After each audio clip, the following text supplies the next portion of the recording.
masih menunggu apakah masih akan ada pemangkasan lanjutan hingga akhir tahun ini. Tapi di sisi lain, Bank Indonesia memutuskan untuk memperpanjang program LTV dan FTV untuk DP 0%. Seperti apa dampaknya untuk asuransi umum, apalagi hingga akhir tahun ini, Pak Budi?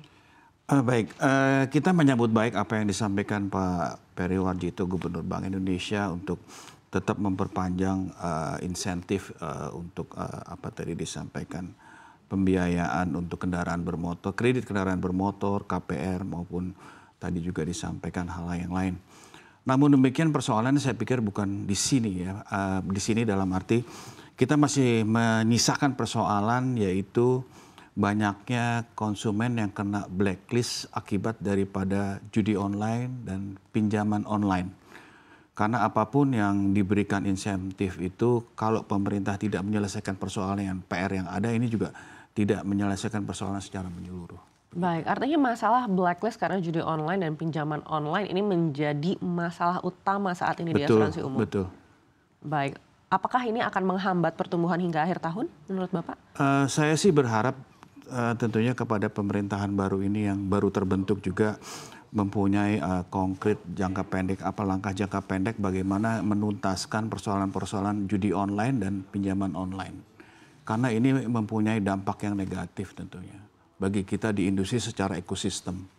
Baik, dan sebagai gambaran, apakah pemberlakuan insentif untuk KPR dan KKB di periode sebelumnya ini sebenarnya cukup signifikan efeknya? Atau menurut Bapak sebenarnya tidak terlalu signifikan sebelum ada masalah judi online ini ya?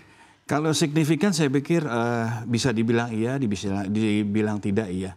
Kalau di KPR saya pikir jelas karena masa pertanggungan atau masa kreditnya itu berkisar 5, 10, 15 sampai 25 tahun. Jadi memang kalau kita lihat secara utuh kemungkinan ada pertumbuhan yang signifikan ya bisa terjadi. Kalau di kendaraan motor saya pikir jelas ya pasarnya, tapi ini juga tentunya kita menikmati masa-masa yang cukup baik di mana pada waktu itu tidak adanya kasus-kasus tadi yang saya sampaikan, judi online ataupun pinjaman online yang berakibat kepada blacklist daripada calon nasabah dari perusahaan pembiayaan. Baik, di luar kebijakan makroprudensial, kalau kita kembali lagi ke kebijakan moneter dengan harapan masih akan ada pemangkasan untuk ke depannya. Apakah menurut Bapak ini menjadi sebuah semangat yang membuat properti dan juga kendaraan ini permintaannya akan lebih banyak lagi untuk kredit dan akhirnya juga berefek pada asuransi? Bagus di pertanyaannya. Kalau saya lihat dari dua sisi di industri kami, kalau ada penurunan sektor tadi disampaikan Pak Peri untuk suku bunga ya. Ini satu tentunya di instrumen investasi di industri asuransi umum khususnya akan mempunyai dampak ya. Karena kita juga mostly melakukan investasi di instrumen deposito. Sehingga ini juga nantinya akan menurunkan hasil investasinya itu sendiri. Tapi di sisi lain ya tentunya kami mempunyai harapan kalau memang tadi di sektor industri itu memang terjadi pertumbuhan dengan adanya keringanan pemberian kredit, ini akan mempunyai dampak positif terhadap pertumbuhan premi di industri kami. Baik, di sisi lain kita tahu Kabinet Merah Putih ini akhirnya dilantik setelah kita tunggu-tunggu bersama, begitu ya. Dan apakah ini artinya mengurangi salah satu tantangan lagi untuk pertumbuhan asuransi ke depannya dan peluang seperti apa yang dilihat oleh industri asuransi umum hingga akhir tahun dengan pembentukan kabinet ini? Kami berpikir yang realistis dan positif ya, tentunya apa yang disampaikan Bapak Presiden kita Pak Haji Prabowo Subianto bahwa mencanangkan pertumbuhan ekonomi 8%. Saya pikir itu menjadi suatu napas segar bagi kita ya. Tapi apakah ini mempunyai dampak secara langsung kepada industri asuransi umum khususnya, ini kita masih menunggu.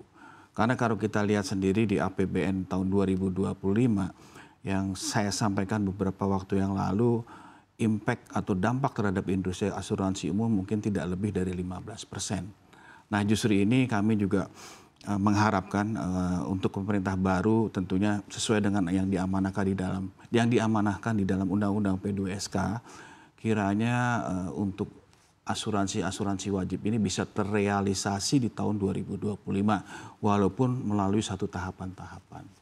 Baik, kalau kita mendengar fokus-fokus program pemerintah ke depannya, ini kan banyak yang cukup menarik Pak, termasuk salah satunya adalah swasembada pangan Ya. misalnya begitu. Seperti apa ini akan mempengaruhi industri asuransi umum? Seperti tadi yang kami sampaikan bahwa ini kami menyambut baik ya.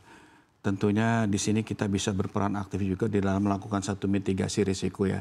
Ini juga sudah kami komunikasi dengan teman-teman di Badan Kebijakan Fiskal, kiranya kalau memang ini terrealisasi di tahun 2025, industri kami sebaiknya memang dilibatkan secara menyeluruh, tidak hanya sebagai penugasan-penugasan kepada BUMN.